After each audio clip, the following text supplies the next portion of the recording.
Okay, so this week it's all about relationships on Radio 1. Today there's a special surgery from 9 o'clock tonight with Alid and Gemma.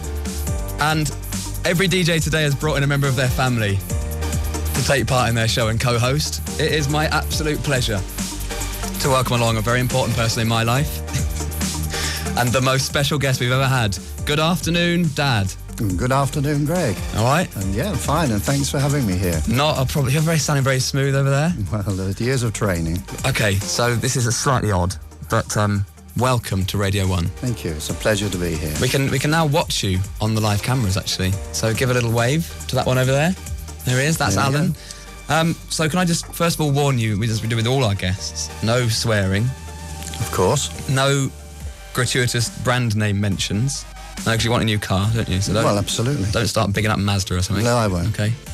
And nothing rude. Okay. No potty mouth. I promise. So thank you for coming to Radio 1 today. How's your day been so far? Lovely, yes. Yeah. Just a bit daunting following Rod Gilbert, but I'm probably funnier than him anyway. So. No pressure.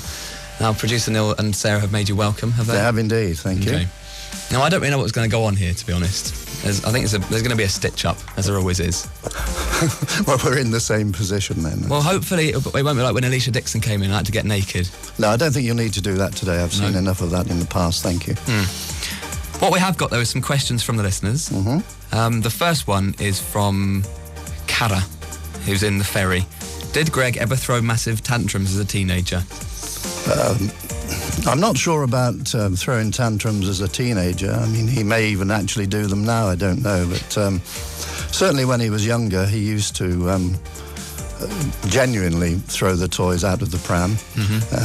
But I think that as a teenager, he was actually quite shy and calm. So not so bad as a teenager, but a bit of a terror when he was a bit younger.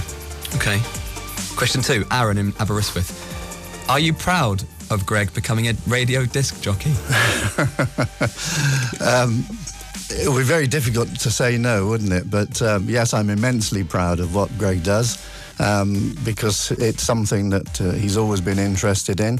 It was a dream of his and he worked tremendously hard to get there. So it's always good with all young people when they have a dream to see them realise it. And yes, of course, we're all very proud of him. I think you could do this for a living, you know. I think maybe like BBC Norfolk. Perhaps I'll do Christmas Day.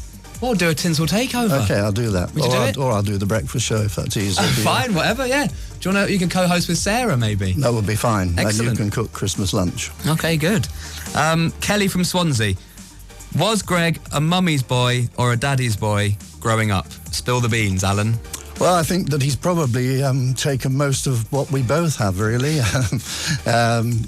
Mummies and daddies have different views of their children, don't they? But I think Greg was probably a bit of a daddy's boy, although Mummy does all the organising and made sure that he was properly looked after. We just did the fun bits, but yeah, I guess he's a bit of a daddy's boy.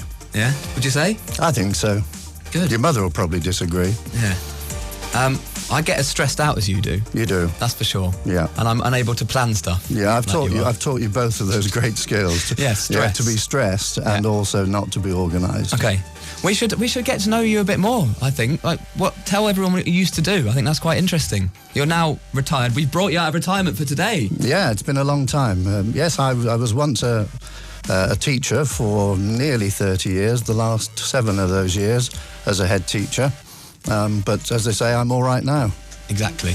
And when I say that to people, they always go, did you go to the same school as your dad? And I say, no, that would be the worst thing ever. I've seen so many... Could you imagine that if I was at the same school as you? Well, I've seen so many students destroyed by having parents who are also teachers, or indeed, in some cases, head teachers. So it's not something that would have sat comfortably with me, that's for sure. Or you, I'm sure. Exactly. Final question for now. Alex in Liverpool. Alan, did Greg have any embarrassing habits as a child, or even now, for that matter?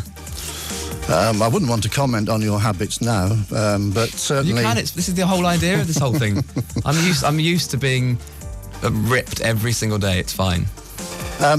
Habits are quite difficult to define, but certainly when he was much younger, was always into a lot of things that would irritate you, I suppose is what you'd say, and had this sort of obsessive streak. one thing in particular was that he was always fascinated by fire, and would quite often want to set fire to things, which is not something I would recommend. Arsonist. No, I didn't say you were an arsonist, but you were fascinated by fire, and I suppose that links in with that other fascinating fact about you, that you actually wanted to be Fireman Sam once. I did. Well, who didn't? I mean, who didn't want to be Fireman Sam? I still do. You took me to see the stage show. Indeed. Remember that? Yeah. It was amazing. Right, we've got one more. Okay. I think that might be it. What's the most embarrassing story you've got about Greg from Simon in Leeds? Oh, the most embarrassing. Well, that is really difficult, but I suppose one of the most embarrassing things for us as parents was actually seeing Greg attempt to play soccer. Soccer was not one of Greg's great sports. Why are you calling it soccer? Well, because that's what it's called, football. It's called football. Okay, Greg was not a great footballer, but he went to a primary school, and on Saturdays was invited along. I think he was invited along as a sort of sop, really, because they felt sorry for him. But we used to turn up on a Saturday morning to watch him play, and he was always put in goal. Now, to put him anywhere on a football field was problematic. To put him in goal was something else, and he used to spend most of his time trying to let goals in. Strangely enough, most people as goalkeepers try and stop them, but he used to think it was huge fun to just let goals in, and then would sort of cheer loudly while he got abuse from all his teammates. Yeah, I was just trying to make friends. Yeah, it didn't work though, did it? Mike in Plymouth says, I don't want to ask this, producer Neil. It's the last one. Did Greg ever wet the bed, and what age did he stop wetting the bed?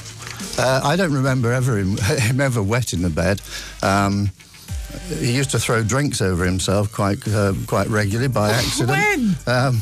But if you'd like a particular bedtime story about Greg, he would never ever settle to go to sleep unless he had at least 3 dummies. One which he used to suck on, 2 which he used to stroke his cheek, and the 3rd one he would just wave in the air. Without his 3 dummies, no sleeping. Wow, good. Well, thank you very much, Alan. That was Ask Alan Anything.